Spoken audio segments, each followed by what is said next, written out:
The scoreline doesn't suggest that, but the effort that went in to get that scoreline and to put pressure on the Russian defence to open up spaces was huge from our players. The first action lasted 4 minutes 50, I think, when I looked at the clock, which you don't often see. You don't certainly see at the beginning of the game. So shows you the ambition that Russia came with. They moved the ball a lot, which stressed our defence, but it also created some turnovers for us, and that we exploited them the longer the game went on.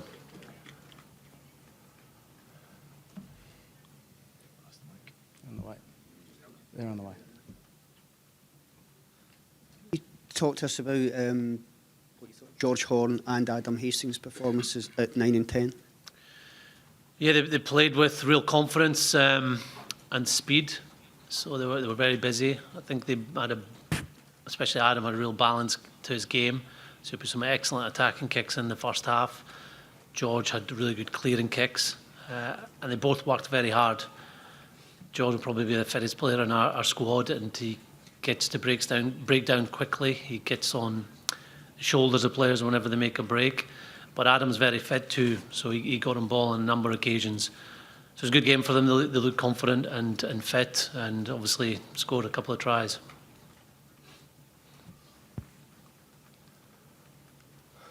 We're just still waiting for the Russian translation, so just hold up. Okay. Also, Gregor, the second successive shutout, first time that's happened since 1964, apparently. Did you just make that up? No, I didn't make it up. I make a... Okay. So, I mean, that in itself is an achievement as well. It is, and I look credit to the players for that, to keep going hard in defence, but also credit to Matt Taylor as coach, and also I want to highlight Danny Wilson. The last two games our forwards have delivered in a number of areas, especially around the set piece. We saw that Russia brought an excellent scrum, very good maul, and very physical group of forwards. I thought our scrum was excellent tonight. Straight away we put them under pressure. Our maul got better and better, and we forced mistakes through their line out. So it was very good to see. I think you look at getting the bonus point first of all. We knew that if we hadn't got the bonus point tonight, Sunday would have been even more difficult. So getting that was excellent. Getting a bigger score, just to keep things interesting for Saturday night as well, the Ireland-Samoa game. But also for the confidence of the players, knowing that it's 2 games now that we haven't conceded a try or even a point is very encouraging. The gentleman in the middle here. Yes.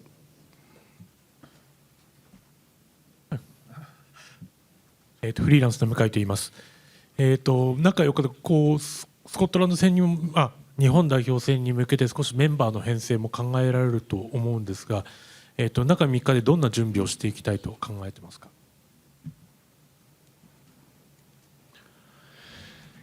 Yes, well, the 4-day turnaround has always been in the schedule, so we've thought about selection and how we manage the load of our players in tonight's game, and we obviously thought about how we best approach the next few days. It is a challenge. We know the opposition have had a good rest going into the game. I think all the games have had good rests, but we've known that this was always going to be the case. The pleasing thing tonight is that we did make sure that some players managed their loads and got on and came off. I'm not sure if we have any injuries. We'll get an update on Duncan Taylor. He's the one concern just now. And it's really important that we recover well tomorrow and do what we can Thursday, Friday, Saturday to be in the best condition possible to play our best rugby on Sunday.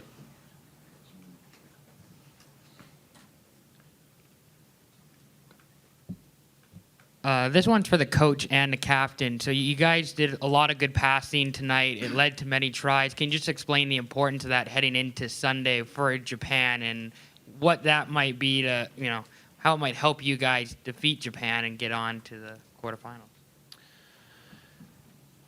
Well, I think all aspects of our game have to be spot on against Japan. They're a very, very good side.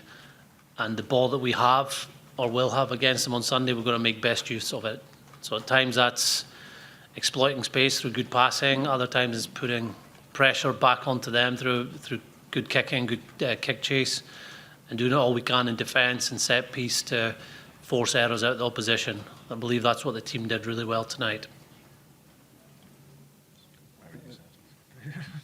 The purple shirt. Yep.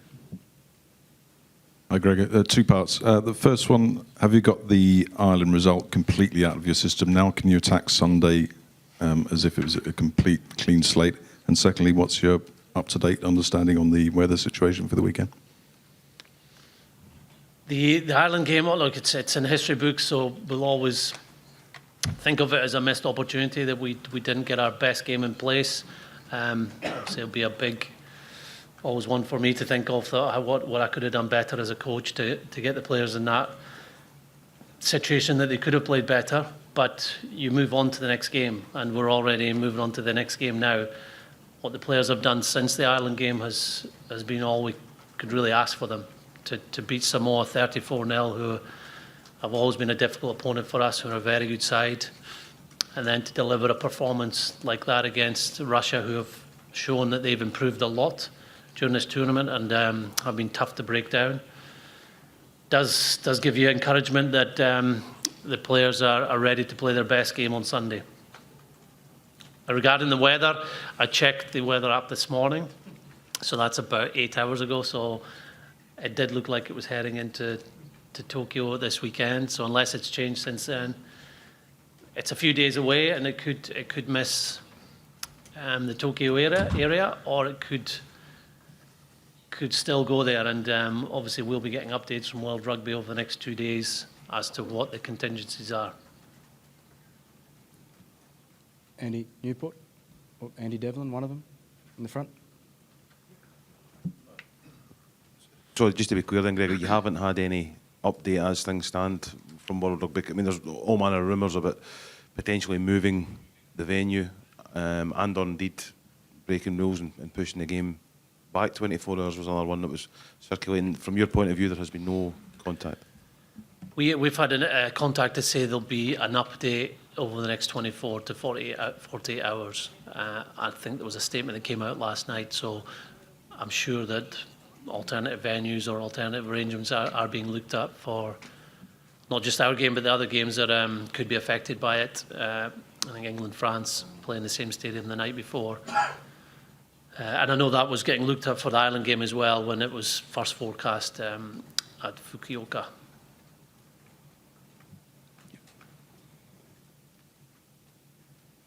We're just still getting the translation. Yeah. Okay. Greg, you mentioned Duncan Taylor there. Just wanted to confirm, what's the injury issue there, or what's the concern? Yeah, he's got a thumb injury, so he's getting an X-ray now, which is great that we can get that done straight after the final whistle.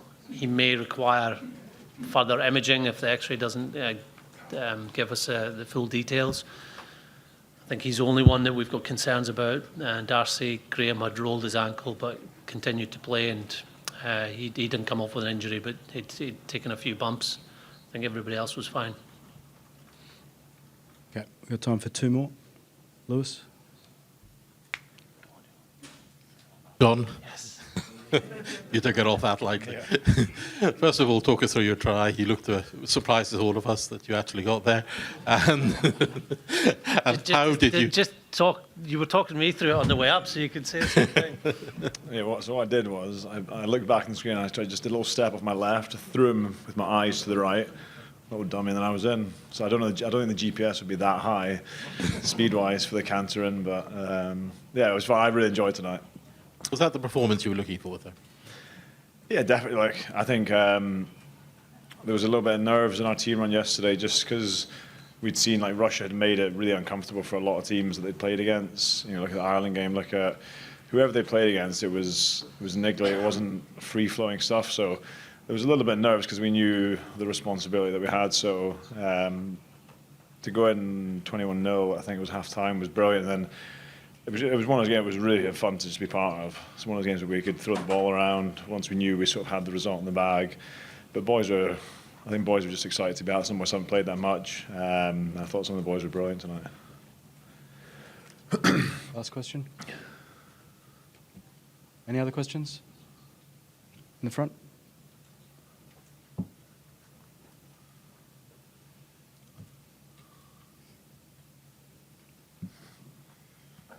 John Bradshaw, the rugby paper. John, you mentioned the performance was good there, but against Tier 2 opposition, how hard is it to rate that in terms of a performance? I mean, amongst the performances you've been involved in with Scotland, how does that rate? I think you can only beat what's in front of you. I think, like I said, it's a tough one because I genuinely thought Russia played some good stuff in the tournament. They were very physical, but I think the way we played tonight with width and speed and energy was just too much for them. So, yeah, to be honest, we probably wouldn't, I don't really look at it in terms of where it ranks. I just know that I enjoyed it a lot tonight. I thought the boys were really professional just throughout the week as well, and how we prepared, looking at ourselves, how we looked at them, and everything we talked about on the pitch, we delivered. So for me, it was quality. I thought the boys who got the chance really stepped up, and we just enjoyed being out there tonight. Okay, thank you very much. Mix zone will open in 2 minutes.